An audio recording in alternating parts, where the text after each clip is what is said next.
एक गांव में एक छोटा सा बच्चा रहता था। उसके पिता तो थे, लेकिन माँ की मृत्यु हो गई थी।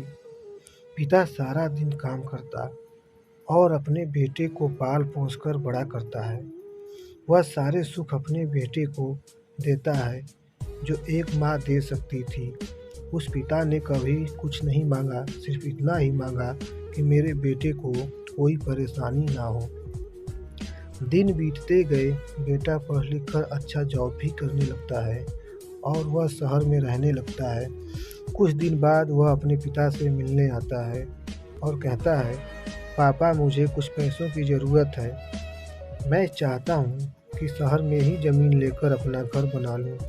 पिता इस बात को सुनकर बहुत खुश होते हैं, सोचते हैं कि मेरा बेटा है, एक ना एक दिन नाम रोशन करेगा। जिंदगी भर की बचाई हुई पूंजी को निकाल कर अपने बेटे को दे देते हैं। बेटा शहर चला जाता है और उन पैसों से अपना घर बना लेता है। पिता इधर इंतज़ार करता रहता है कि मेरा बेटा फिर से आएगा, एक न एक दिन तो मेरे पास ही आएगा। जाएगा कहाँ? उसके पास अब कोई नहीं जाता था, क्योंकि ना ही अब उस पिता के पास पैसे थे और ना ही रहने का जगह था। कुछ दिन बाद बेटा फिर लौट कर आता है और अपने पिता से कहता है, पापा अब आप दादाजी बनने वाले हैं।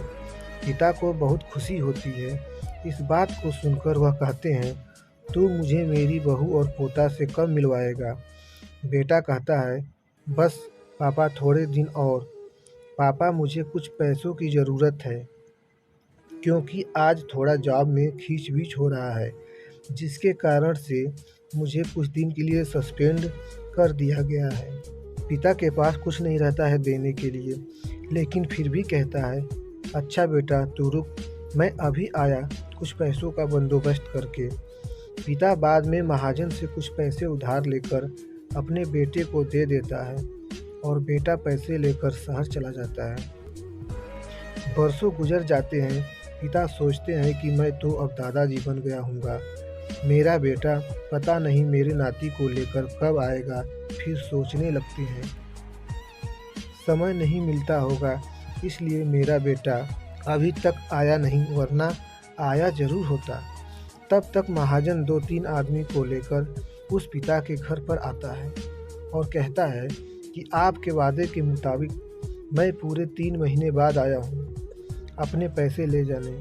पिता कहते हैं, मेरे पास पैसे नहीं हैं देने के लिए।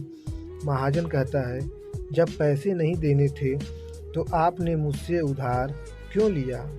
तभी पिता कहते हैं, ठीक है, रुको मैं तुम्हारे लिए पैसों का बंदोबस्त करके आता हूँ।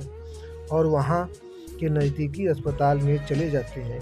वहाँ जाकर अपना ब्लड डोनेट करते हैं और अपनी एक किडनी बेच देते हैं और उस महाजन का कर्ज चुका देते हैं। किडनी बेचने के बाद उनकी स्थिति और भी खराब हो जाती है और वह उस राह में जी रहे होते हैं कि मेरा बेटा एक दिन ज़रूर आएगा। इस आस में जीते जीते एक दिन पिता की मृत्यु हो जाती है, परंतु उस बेटे को अपने पिता को आग देना भी नसीब नहीं हुआ।